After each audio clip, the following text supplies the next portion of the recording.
تاسو خدای وبخه نن به په دې جمع کې او د جمعې په دې اجتماع کې څه کسان مېلمانه هم د خپلو فضلاو د دستار فضیلت او دستار بندۍ په شرکت کې راغلي دي. عام رسم خود مدارس نن سبا دا چلیږي چې کله د دوره حدیث طالبان چې هغوی د ابتدا نه په مدرسو کې سبقونه ویلي د اساتذو سره او 8 کاله او 10 کاله او 12 کاله تیر کړي، نو بیا د ختم بخاری په موقع باندې چې کله ختم کیږي د هغوی دستار بندي کیږي، هغوی ته په سر باندې دستار فضیلت او پټکې تړل کیږي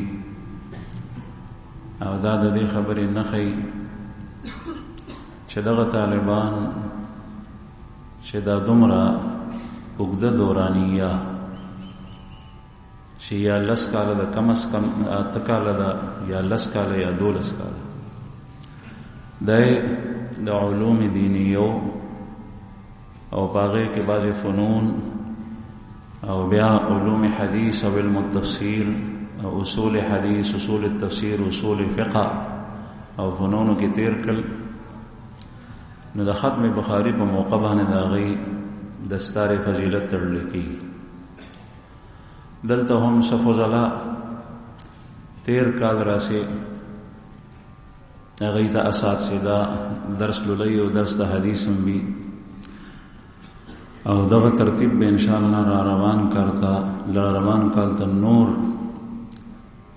په مرتب ترتیب باندې انشاءالله نور مضبوطیږي دا سلسله. خو دلته ختم بخاری شوی دی، کتاب ختم شوی دی او په تیر بود باندې د چهارشنبې په ورځ تقریبا دغه فضلاو ته د آخري باب او آخري حدیث تقریبا 9 منټه د پاسه 2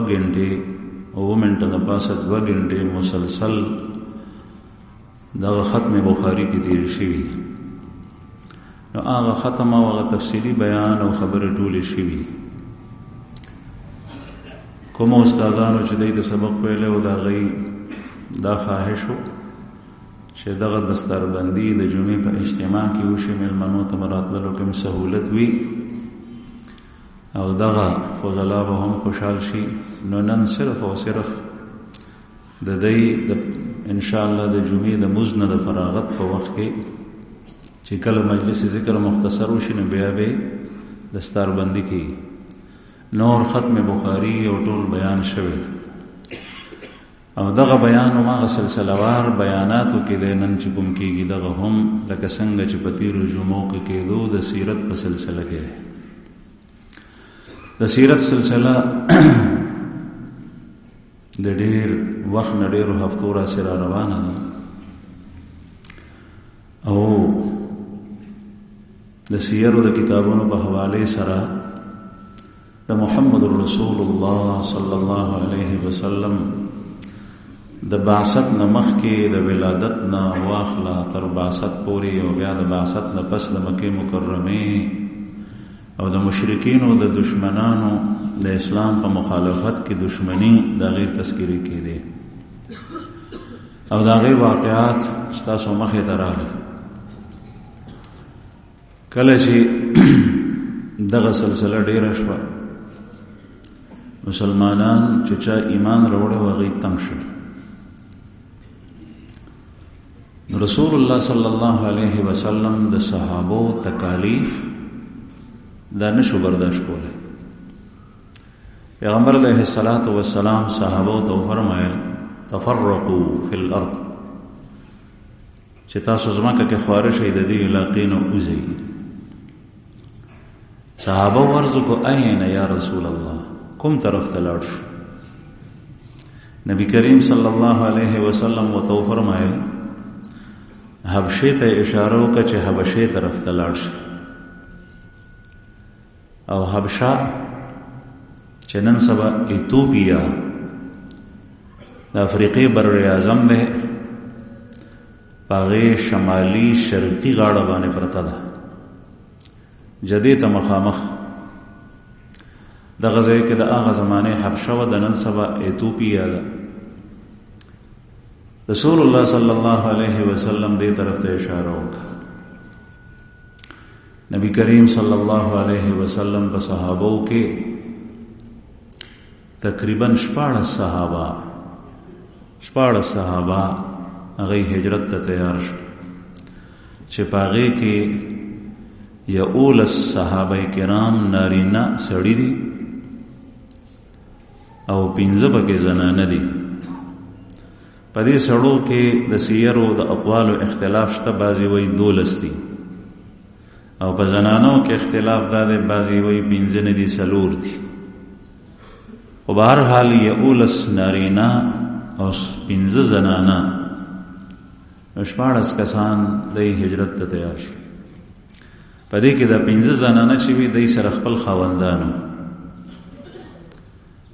او د شپږ کسان نارینه د دین علاوه. رسول الله صلی الله علیه وسلم په وینا د مشرکین او د اذیتونو نه دی تنگ شول، نو دی د مکه مکرمه د خپل علاقې، د خپل خاندان، د خپل قبیله، د خپل خوګونه هجرت او روان شو. رسول الله صلی الله علیه وسلم په زمانہ کې هجرتونه شوي دي.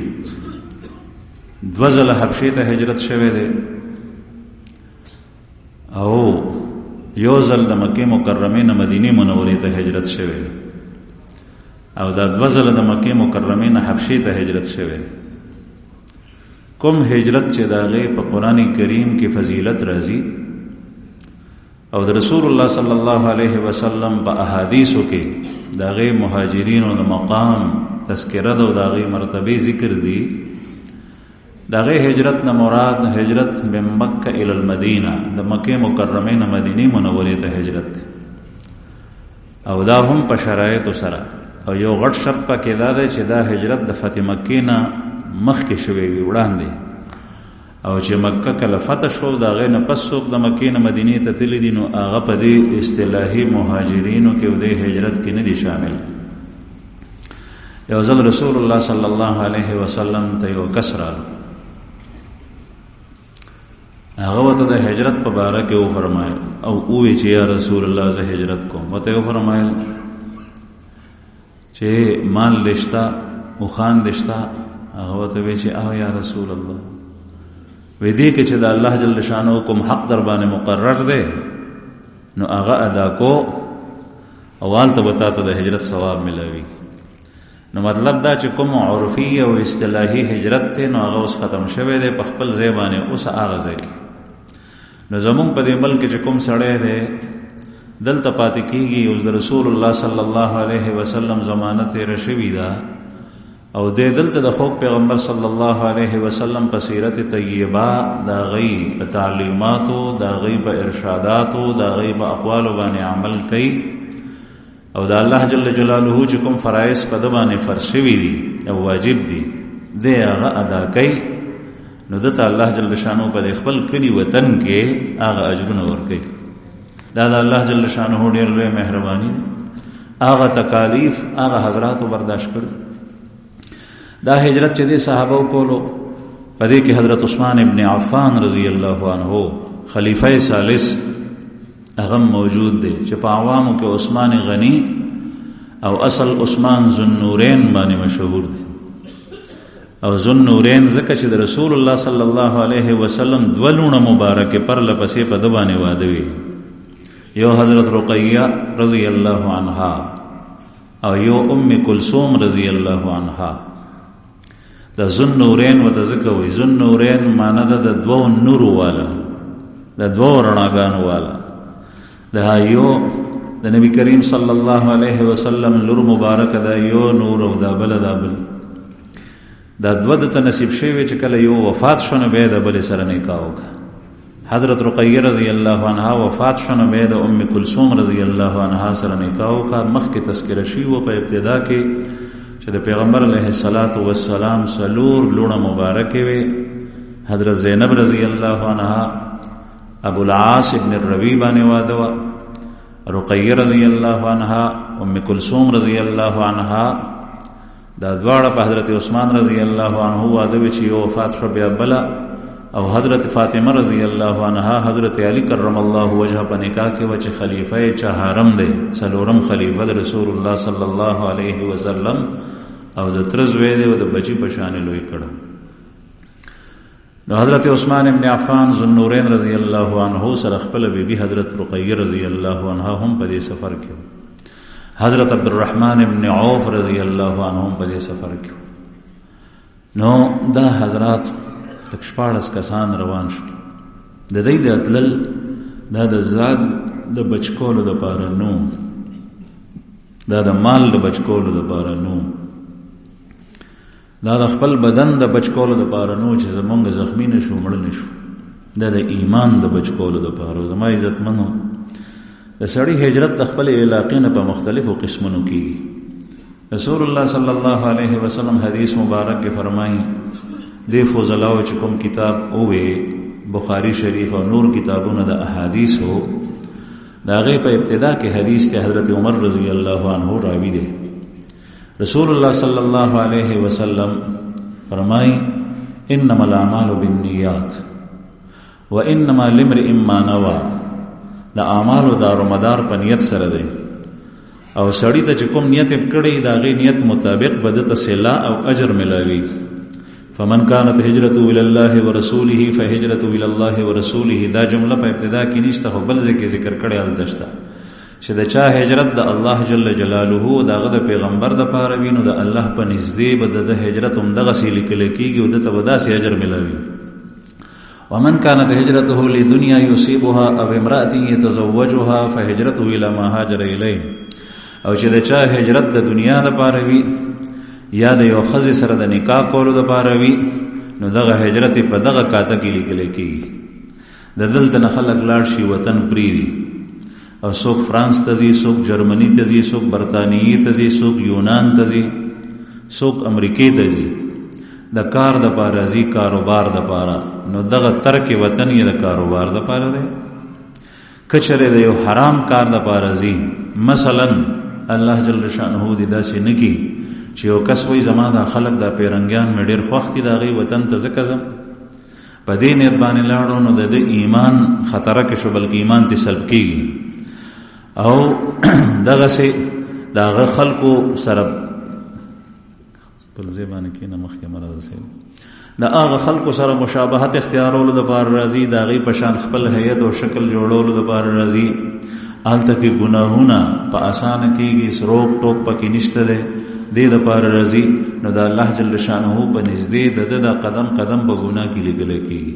ځکه چې دغه تګ یې سبب د دې څیزونو دی چې کوم څیز دپاره سړی هجرت دې دپاره لاړ شي او هلته بیا واده وکړي چې نکاح به وکړمه نو د برطانیې قانون سخت دی، ما ته ویزه نه راکوي، یو ګرین دا دغه ورته وایي پاسپورټ نه راکوي، نیشنلټي نه راکوي. نو د ښځې سره به واده وکړم که هر څنګه چې وي نو بیا به هلته کې پاتې کېږم. نو دغه نیت چې کړی دغه سی به الله جل شانه دته صله ورکړي.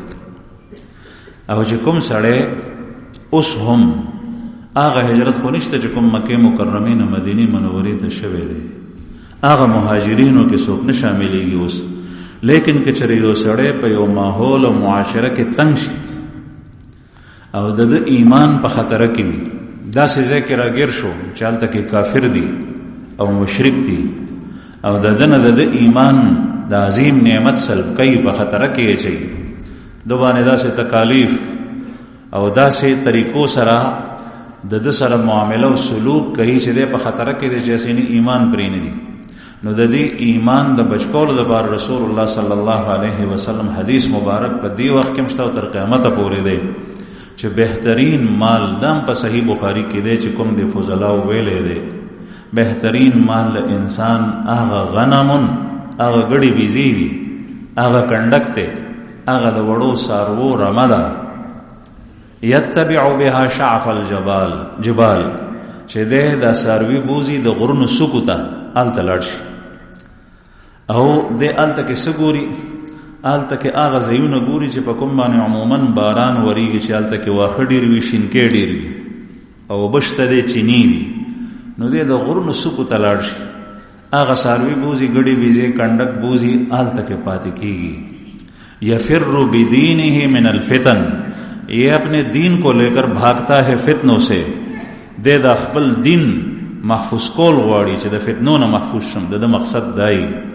رسول الله صلی الله علیه وسلم فرمای چې دغه سړی بهترین مال په ورځ د قیامت دار نو دا سړی خسړی دی او امام بخاری رحم الله په دی باندې ترجمه الباب قائم کړی دی چې د دین محفوظ کول د لپاره تېخته او دین ځان سره وړل چې دین یو سه من الایمان دا د ایمان نه خاله چې یو سړی خپل دین محفوظ کړي او چې نن سبا امریکا او یورپ ته ځي او داسې ځایونو ته ځي چې هلته کې ستا ایمان په خطر کې کېږي نو دا خو ته ایمان لا څه په خطر کې اچي عرض مې دا کول زما عزتمندو چې د دې حضراتو دا هجرت حبشې ته دا د مال له بچ کولو د بارانو مال خو په مکه مکرمه کې پرېښود دا د عزیز ولی د بارانو هغه خو په مکه کې پرېښود دا د خپل ځان د بچکولو د بارانو بلکې دا د ایمان او د دین د حفاظت لپاره چې کله دی جدي ته ورسېدل هغه ځای نه به کشتۍ تلې حبشې ته به پورې وتې په هغه زمانه کې نو دی په کشتیو کې سواره شول او کېناستل د جدي غاړې چې څنګه پرېښوه دلته کې مشرکینو ته پته ولګېده چې سړي روان شوي نو هغوی ورپسې زر کسان وزغلول چې دوی لاړ شي دا کسان را کابو کړي چې دی لاړ نشي هغه خلک چې غاړې ته راورسېدل نو چې وی کتل نو دی په کشتیو کې سواره شوي وتلي وو 15 درهمه باندې کشتۍ والا سره خبره کړې وه او حبشې په غاړه باندې پورې پرېښود د حبشې بادشاہ رسول الله صلی الله علیه وسلم دی حضرات صحابه ته فرمایلی چې دا ښه سړی دی او دی به تاسو خیال ساتي او هغه رښتیا هغه کس ښه سړی و اصحمه نوم یې نجاشي د هغه لقب دی لکه څنګه چې د روم د بادشاه لقب قیصر او د فارس د بادشاه لقب کسرا او د فرعون د بادشاه لقب په یو زمانہ کې د مصر د بادشاه لقب فرعون دغه سي د حبشې د بادشاه لقب بنجاشي او اصحمه نوم یې چې کوم د رسول الله صلی الله علیه وسلم په زمانہ کې د ایتلیو د رجب په میاشت کې او اوسم د رجب میاشت د رجب میاشت زما عزتمنو هغه میاشت چې رسول الله صلی الله علیه وسلم بدا ولیده نو بیا به د رمضان د مبارک میاشت انتظار د دې میاشت نه شروع د رمضان انتظار به د دې میاشت انتظار د هغه سیس کیږي چې کوم ته سړی خوشحالي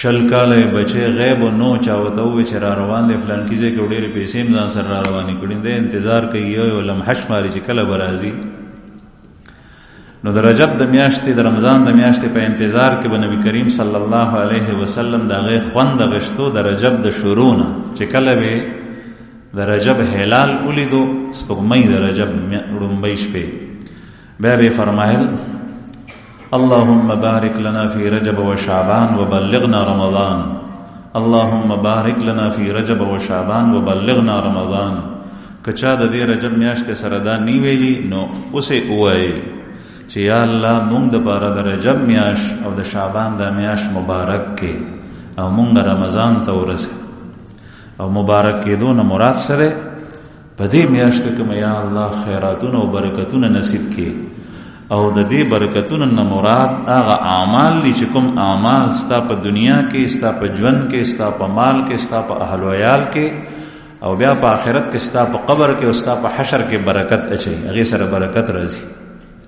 چې الله جل شانه د ډېرو طاعات او توفیق درکړي په رجب کې په شعبان کې د دې ځنه نبی کریم صلی الله علیه وسلم تیارې شروع نو کله تیر میاشتې ارڅنګ چې تیر شي اوس ملاو تړه د الله جل شانه راضي کول د بارا اوس ګناهونه پریدا اوس طاعات اختیارو اوس فرائض مزونه چې کوم دې قضا کول هغه مقضا کو وعده او چې زبدا سر تر رسوم پابندی د موز اختیار کا ځکه چې موز فرض دی، هر یو موز فرض دی. اوس د قرآن کریم تلاوت شروع کا، تر اوسه د صدقه نه ورکول، اوس صدقه ورکول شروع کا. اللهم بارک لنا فی رجب و شعبان، اے اللہ ہمارے لیے رجب اور شعبان کے مہینوں میں برکت ڈال. وبلغنا رمضان، اور ہمیں رمضان تک پہنچا، رمضان ته مونږ ورسې. په دغه میاشت کې د هجرت کو حبشې ته ورسېدل، نو دا رجب او بیا شعبان او بیا رمضان دا میاشتې چې تېرې شوې، د شوال په میاشت کې دی واپس رالل بیا. او واپس راتلو پسې یو واقعه ده چې واپس ولې را روان شو، ځکه چې تر اوسه پورې خو د کفارو مشرکینو زور په مکه کې. هغه واقعه دا ده، په حدیثو کې دا واقع درد د سیرت په کتابونو کې هم ده. رسول الله صلی الله علیه وسلم په مکه مکرمه کې و دغه ټیم کې غي چرته هجرت نو کړي. بعضې صحابه هم دي وسره، ځکه چې ټول صحابه حبشې ته نه دي تللي، 14 کسان تللي. نبی کریم صلی الله علیه وسلم د سورې نجم تلاوت شروع کو.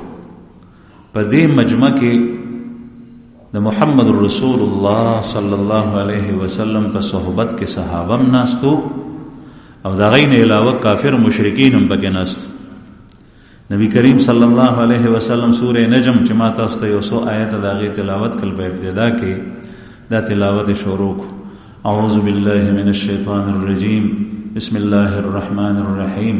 والنجم اذا هوى ما ضل صاحبكم وما غوى وما ينطق عن الهوى إن هو إلا وحي يوحى علمه شديد القوى ذو مرة فاستوى وهو بالأفق الأعلى ثم دنا فتدلى فكان قاب قوسين أو أدنى فأوحى إلى عبده ما أوحى ما كذب الفؤاد ما رأى أفتمارونه على ما يرى.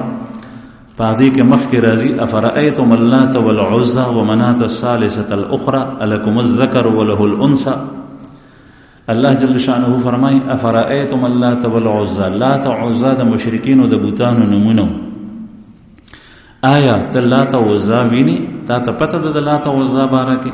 افرأیتم اللات والعزى ومناة الثالثة الاخرى، او دریم منات، لات عزى منات، دا درې غټ بوتان. الکم الذکر وله الانثى، ستاسو د پاره دی نارینه وي او داغه د پاره دی زنانه وي. د دې څه مطلب؟ مشرکینو د مکې به وي الیاذ بالله ثم الیاذ بالله چې دا د خدای لونه دي. فرښتو ته به وي چې دا د خدای لونه دي. ملائکو په باره کې به وي الملائکه بنات الله، فرښتې د خدای لونه دي.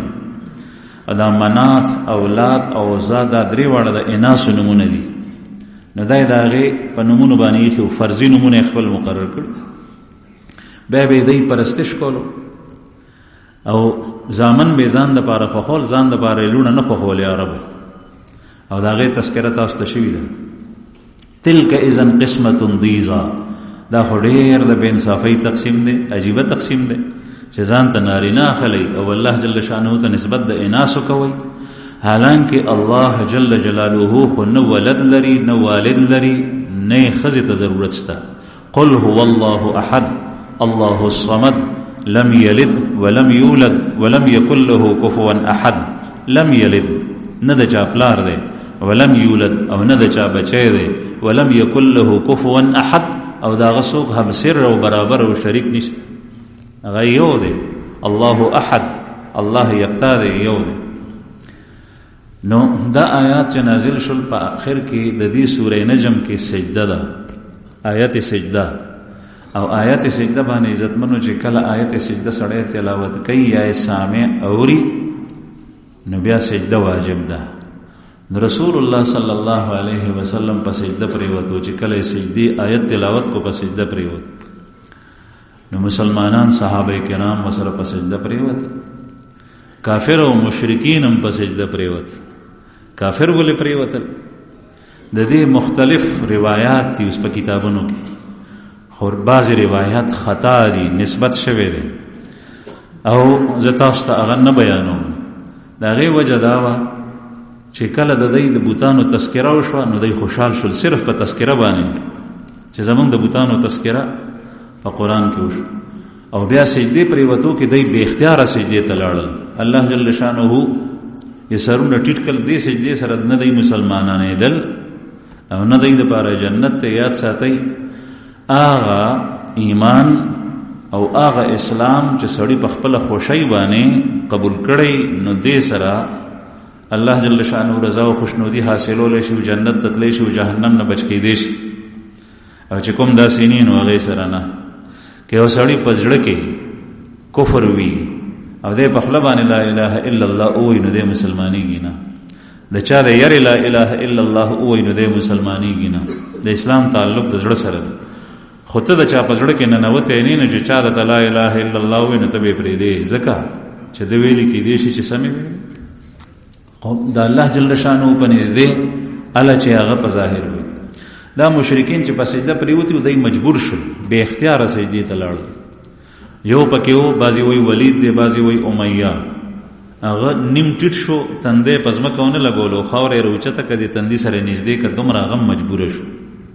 نو دا دومره غټ غټ مشرکین چې کله په سجده پریوتل او خلکو دا تماشا ولیدا نو بعضی خلکو خبره خورکه او ګډه ک چې د مکه خلک ټول مسلمانان شو. دا خبر حبشه ته ورسېده چې خلک ټول مسلمانان شوه. نو حبشه کې چې کوم مسلمانان مهاجرین تلیو هغه وی چې د مکه خلک مسلمانان شول مونږ دلته سکو نو غیر روان شو. نو چې څنګه را روان شول واپس ډیر خوشاله چې مکه ته ورسېدل نږدې شول نو پته وته ولګیدا چې نه دا خبر غلط او غي کافر دي.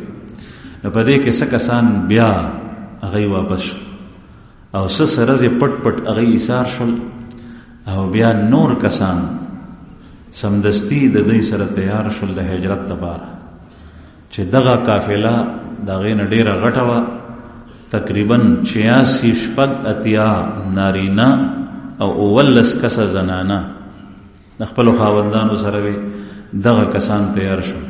صد پاسه سل کسان شپږ اتیا کسان نارینا صحابه او ولس زنانه رضی الله عنهم اجمعین دی حبشه ته تیار شول. آلتا واقعات اولید الله کسان چې راله دی حالاتم بیان کړ چې هغه بادشاہ ډیر خده چې دی څنګه اوتل نو بیا مشرکین ته پته ولګی چې دومره افراد لاړل.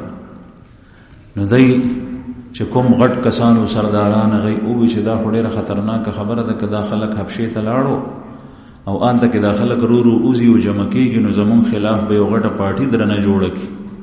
نو د دې د پاره سچل کول پکار دي چې فورا دا کسان قابو به ورپسې کسان واستول خو الله جل شانه د دې د الله سونه غي محفوظ کړو حبشه ته رسیدل. به چې کله دای لاړل نو مشرکین سوچو چې دا بس کی فیصله په دې باندې وکړه چې څه کسان لاړ شي د حبشه بادشاہ سره ملاقات وکړي او د دې کسانو په باره کې فریاد یوسي چې دا کسان زمونږ نه را تښتېدلي دي دا کسان مونږ ته حواله کړه. د خبرو دپاره داسې کسان یې وټاکل چې هغه انتهایي خبرلوس او جرګنشین او تکړه کسان په هغې کې یو عمرو ابن عاص دی چې وروسته بیا صحابي دی مسلمان شوی دی او د ده تذکره ځای په ځای په دغه جمعو کې شوي ده. عمرو ابن عاص یو عبدالله ابن ربیعه او بعضی وی عمارة ابن الولید ابن مغیره دا دواړه د خبرو د مذاکراتو ډیر تکړو. دی لاړل فورا او دا مشرانو د دې قوم حبشې ته ورسېدل. نجاشي څخه لاړل دربار ته ویسه یو څو کسان څه کسان کمقل د قوم زمون بیوقوفان هغه دلته را تښتېدلي دي هغه کسان مونږ ته حواله که ستا د علاقې ته وطن ته راغلي دي مونږ باغې پسې راغلي یو دغه کسان مونږ ته حواله که. نو نجاشي بادشاه او بادشاه چې څوک جوړوي نو اسې نه جوړوي هغه هم په رسوماتو په ترتیب باندې پوه وي نو دی ورته وایي چې دغسې خو یې نه حواله کوم درته زه به تپوس کوم چې څوک په پټو سترګو دا پردي خلکو او د نه حواله کول او نن سبا مسلمان خپل سړی په پټو سترګو چې څنګه ورته وینا وشي فورا حواله کوي. دا څومره لویه بدقسمتي ده او د قوم مشران دا د هغې حالت دی، دا د هغې عقل دی، دا د هغې سوچ دی. تحقیق نشته شاته او فوراً نیسه او حواله کوي سړی اوچته. بهر حال دی چې راغلل نجاشي ته ووایي چې موږ ته دغسې دا کسان راغلي دا موږ ته حواله که زموږ د قوم خلق ته را تښتېدلي دي او انتهایي کمعقل او بېوقوف خلق ته. نجاشي ورته ووایي چې نه زه به تحقیق کوم دغسې نه حواله. کسان یې خواره کړل وایي دا کسان دې راشي. هغه کسان حاضر شو. په دې کې حضرت جعفر رضی الله عنه هم چې دا د رسول الله صلی الله علیه وسلم د تره زوی دی د ابو طالب سے او د حضرت علی کرم الله وجهه رور دی، مشر رور دی او دی په جعفر طیار باندې بیا مشهور دی. دی په غزوه موته کې شهید شوی او د شهادت نه مخکې د دواړه لاسونه مشرکینو پرې کلول، په لاسو کې جنډه او دا په هغه کسانو کې دی چې ابتدایي شهدا او رسول الله صلی الله علیه وسلم د دی حال چې دی په شام کې او نبی کریم صلی الله علیه وسلم په مسجد نبوي کې په منبر ناسته او د دې د شهادت واقع خلکو ته داسې بیانې لکه نن سبا چې تاسو په سکرین باندې سویني. دا معجزه و د محمد رسول الله صلی الله علیه وسلم. دی په غزوه موته کې شهید شوی. دغه حضرت جعفر رضی الله عنه په دې کې دي مسلمانان سوچ کې پریوتل چې نجاشي مونږ راغواړو قضیه داسې ده چې زمونږ د قوم خلک راغلي دي، هغوی زمونږ مطالبه د بادشاه نه کړې ده، نو مونږ به بادشاه ته څه جواب ورکړو، دا به څه کېږي.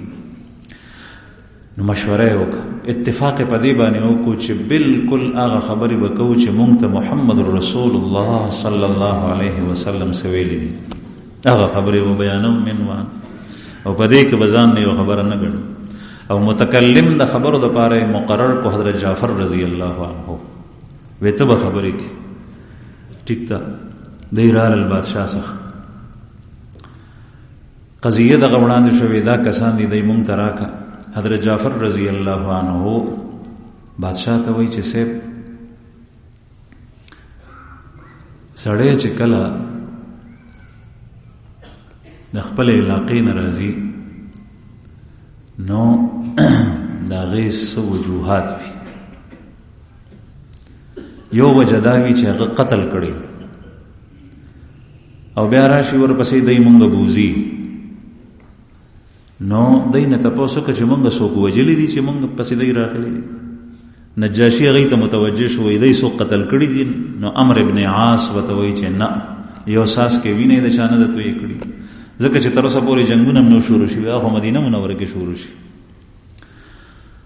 بیا یې دویم تپوس وکړو، وایي صاحب دی نه تپوس وکړه چې سړی په چا پسې راځي چې سړی مې په کار دی، نو په هغه پورې مال وي، مال یې راوړی وي. نو دی نه تپوس وکړه چې مونږ د دی مال راوړی دی چې دی مونږ پسې راغلی دی. نو نجاشي هغې نه تپوس وکړو چې آیا ستاسو نه مال راوړی دی، ستاسو ورپورې پیسې شته؟ نو عمرو ابن عاص ورته وایي چې یو دمړی هم ورسره نشته. بیا ورته حضرت جعفر رضی الله عنه وایي چې دی نه صاحب تپوس وکړه چې غلام د چا نه وتښتي بګوړه، نو په هغه پسې راځي، نو بیا بوزي مرې. نو دی نه تپوس وکړه چې موږ د دی مریان یو، دا څومره کسان چې راغلي دي دي کې یو کس داسې وي چې هغه د دی غلام وي او په دی پسې راغلی چې دی موږ سره هغه کس واستو چې مال وي مال ورته ورکړو، چې قتل وي نو حاضر یو. نو عمرو ابن عاص نه بیا تپوس وکړو، نو هغه د جواب ورکړو چې نه، دا ټول هم احرار اتقا، دا ټول احرار دي، آزاد دي او د خپل قوم معزز خلق دی. نو نجاشي حیران شو، بیا څه وجه ده؟ وی صاحب دی زمونږ د پلارانو د مشرانو دین پرېښی دی او نه زمونږ په دین دی او نه ستا په دین دی. مطلب یې دا دویم ټکی ځکه کولو چې دی غوسه شي، زمونږ دین هم پرېښی دی، د هغې نه برګشته شوي دي او ستا دین هم نه دی اختیار کړی، یو نوی دین اختیار کړی دی. نو نجاشي بیا حضرت جعفر رضی الله عنه ته مخ راوړلو، ځکه چې متکلم دی وی چې تاسو کوم نوی دین اختیار کړی دی.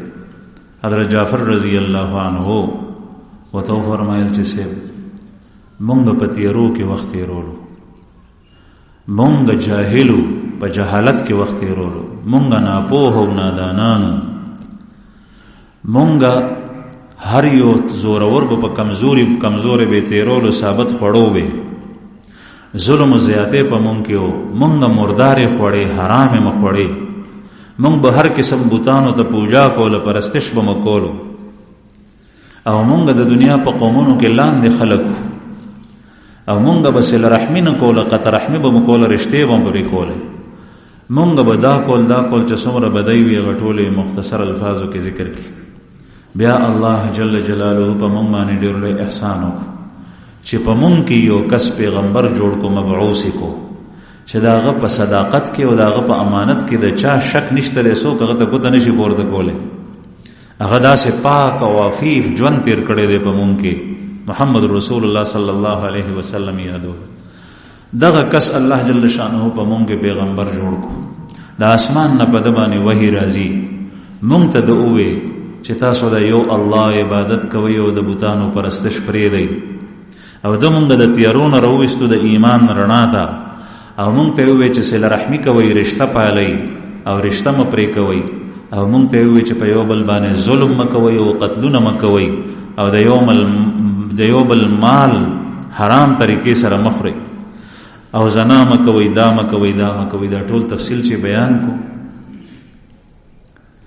نو نجاشي هغه حیران شو، ورته وویل چې دا خو ټولې ټیک خبرې دي، ځکه چې نجاشي دغه وخت کې بت پرست نو، هغه عیسایي او حضرت عیسی علیه السلام د الله جل شانه پیغمبر او رسول الله صلی الله علیه وسلم نه مخکې تیر شو. د په عیسایت باندې دته د عیسی علیه السلام د تعلیماتو پته وه چې د عیسی علیه السلام تعلیمات هم دغه دي.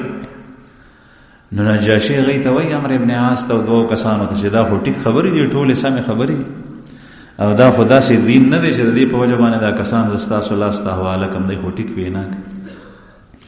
بیا حضرت جعفر ته ووایي رضی الله عنه چې کوم وحي ستاسو په دې پیغمبر باندې راځي نو د هغې څه برخه تا سره شته؟ هغه ورته وایي چې او ورته وایي چې ما ته تلاوت کو وایه. نو حضرت جعفر رضی الله عنه د سورې مریم آیات تلاوت کول شروع کړل. کاف ها یا عین صاد ذکر رحمت ربک عبده زکریا اذ نادى ربه نداء خفیا. په دې صورت کې د حضرت زکریا علیه السلام د حضرت یحیی علیه السلام چې دا دواړه انبیاء کرام دي، او د حضرت مریم د عیسی علیه السلام د مور بیبي او د حضرت عیسی علیه السلام تذکره ده. نو عیسایان خو د دې خبرو نه ټول نه واقف وو چې څنګه دا آیات وې. نو هغه وخت کې مخکې درباریان د هغې په حق کې وو، او چې تلاوت د قرآن پاک شروع شو نو دغه وخت کې د هغې د سترګو نه اوښکې بهېدې، او د نجاشي د سترګو نه غټ غټ څاڅکي د اوښکو را بهېدل او په ږیره باندې تویېدل.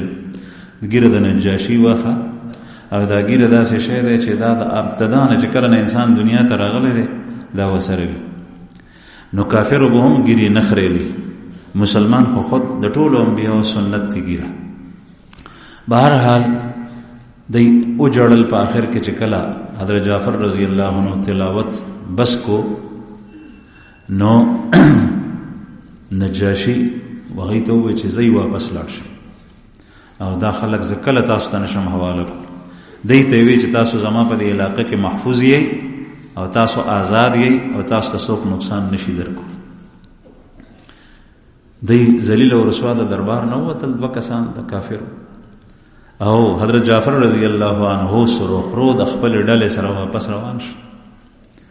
عمرو ابن عاص او مرګره عبدالله ابن ربیعه دا دواړه د عمرو ابن عاص ورته وایي دته الله جل شانه د ژبې ډېر مهارت ورکړ او ډېره چالاکي. ورته وایي چې سبا زم دې نجاشي ته یو خبره کوم او د دې خلاف پاروم او د دې به جړې وباسي چې خبره ورته زه وکړم. عبدالله ابن ربیعه ورته وایي چې نه، داسې مه کوه، دا یو ځل خو تا وکتل چې زمونږ څه حال شو، مونږ ذلیل شو، بل دا که چېرې دا خبره دې وکړه نو دا ستا د قوم کسان دي، نو زمونږ مقصد خو د دوی وجل نه دي چې دوی مړه کړي. هغه ورته وایي چې نه، زه به دا خبره سبا ځم د نجاشي په دربار کې بیا کو. عمرو ابن عاص بیا لاړو په سبا باندې نجاشي څخه لاړو. نجاشي ته وایي خبره یې څه کوله؟ ورته یې وایي چې صاحب د عیسی علیه السلام په باره کې د دې خلکو عقیده هغه نظریه هغه نه ده چې کوم ستاسو ده. د عیسی علیه السلام په باره کې د سپک سوچ دی او ډېره سپکه عقیده ده. د دې الفاظ وجه دا وا چې عیسایان دغه وخت کې هغه به حضرت عیسی علیه السلام په باره کې وي چې خدایان درې چې یوځای شنو دا یو خدای دی او په هغې کې یو عیسی دی، یا به دا وي یا به عیسی علیه السلام ته وي ابن الله. عیسایانو کې مختلفې فرقې، ان الله ثالث ثلاثه چې الله په دریو کې یو دی، دریم دی، او یا به وي چې عیسی ابن الله د الله زوی دی. او د مسلمانانو خدا عقیده نه ده، مسلمان خو زمونږ د عقیده ده چې عیسی علیه السلام دا د الله بنده دی او د الله پیغمبر دی چې د محمد رسول الله صلی الله علیه وسلم نه مخکې مبعوث شوی، د هغوی په نبوت باندې زمونږ ایمان دی سره د نورو ټولو انبیاو، او هغه د الله جل شانه په کلمه باندې پیدا شوی دی بغیر د پلار نه، د مور بی بی مریم نه پیدا شوی دی. عام چې څنګه انسانان پیدا کیږي داسې نه. قرآن کریم کې د حضرت عیسی علیه السلام تذکره چې کله دا اوې نجاشي ته، نو نجاشي بیا راوغوستل جعفر رضی الله عنه ملګري چې رالل، بیا سوچ کې پرېوتل چې اوس به څه کوو. نو ټولو مشورو وکړه چې بس خبره به هماغه کوو چې کومه مونږ ته رسول الله صلی الله علیه وسلم ښولي، د هغې نه به اخوا دېخوا نه ځو.